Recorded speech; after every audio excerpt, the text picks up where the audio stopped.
નમસ્કાર, સંદેશ ન્યૂઝના digital platform સાથે હું છું માલવી.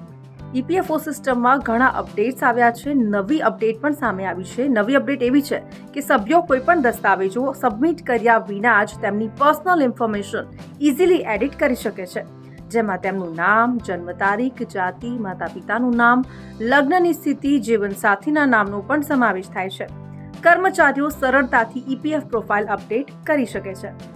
ઈપીએફઓ તેના સભ્યોને રાહત આપવા અને અપડેટ પ્રક્રિયાને ઇઝી બનાવવા માટે નિયમોમાં ફેરફાર કર્યો છે.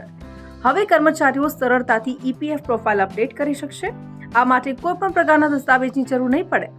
ઈપીએફઓના આ નિર્ણયથી પેન્ડિંગ રિક્વેસ્ટ જે અરજીઓ હતી એમાં 3.9 લાખ સભ્યોને ફાયદો થશે. હવે આ સુવિધા કોને મળી શકે એ પણ આપને જણાવી દઉં. ઈપીએફઓએ આ અંગે માહિતી આપી છે કે આ સુવિધા એવા સભ્યો માટે છે જેમના યુનિવર્સલ એકાઉન્ટ નંબર એટલે કે યુએએનની ચકાસણી આધાર સાથે કરવામાં આવી છે. આ પ્રક્રિયાનો ઉદ્દેશ્ય ફરિયાદો ઘટી જાય અને પેન્ડિંગ અરજીઓનો પણ ઝડપથી નિકાલ થઈ જાય એ જ છે. અગાઉ ફેરફાર માટે એમ્પ્લોયર પાસેથી ચકાસણી જરૂરી હતી, જેમાં લગભગ 28 દિવસનો સમય પણ લાગતો હતો.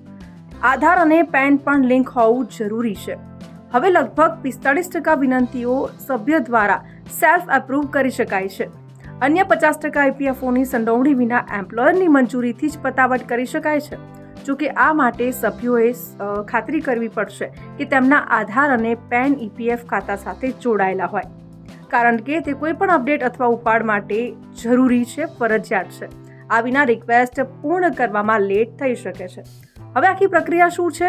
પીઆઈબી મુજબ હાલમાં સભ્યો દ્વારા દાખલ કરાયેલી લગભગ 27% ફરિયાદો પ્રોફાઇલ અને કેવાયસી મુદ્દાઓને લગતી છે. એવું માનવામાં આવે છે કે નવી પ્રક્રિયા આ ફરિયાદોમાં ઘટાડો કરશે. પ્રોફાઇલ ફેરફારો માટે સભ્યોએ દસ્તાવેજો સબમિટ કરવા અને એમ્પ્લોયની મંજૂરીની રાહ હવે નહીં જોવી પડે. આ માટે યુએએનને આધાર સાથે લિંક કરવું જોઈએ.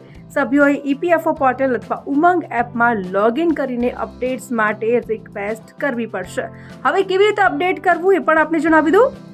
સૌપ્રથમ ઈપીએફઓ પોર્ટલ એની ઉપર જવાનું છે. હવે તમારો UAN universal account number, password અને કેપ્ચા દાખલ કરીને લોગિન કરો.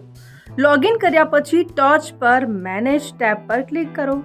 જો તમારે નામ, જન્મ તારીખ અથવા જાતિ જેવી વ્યક્તિગત વિગતો અપડેટ કરવાની જરૂર હોય તો મૂળભૂત વિગતો સંશોધિત કરો વિકલ્પ પસંદ કરો. તમારા આધાર કાર્ડ મુજબ જરૂરી માહિતી યોગ્ય રીતે ભરો. ઈપીએફ અને આધારમાં વિગતો સમાન હોવી જોઈએ. જો જરૂરી હોય તો સહાયક દસ્તાવેજો જેમ કે આધાર કાર્ડ, પાન કાર્ડ અથવા જન્મ પ્રમાણપત્ર અપલોડ કરો. તો આવા જ અપડેટેડ અને ઇન્ફોર્મેટિવ વિડીયોઝ જોવા માટે સંદેશ ન્યૂઝના ડિજિટલ પ્લેટફોર્મ સાથે જોડાયેલા રહો.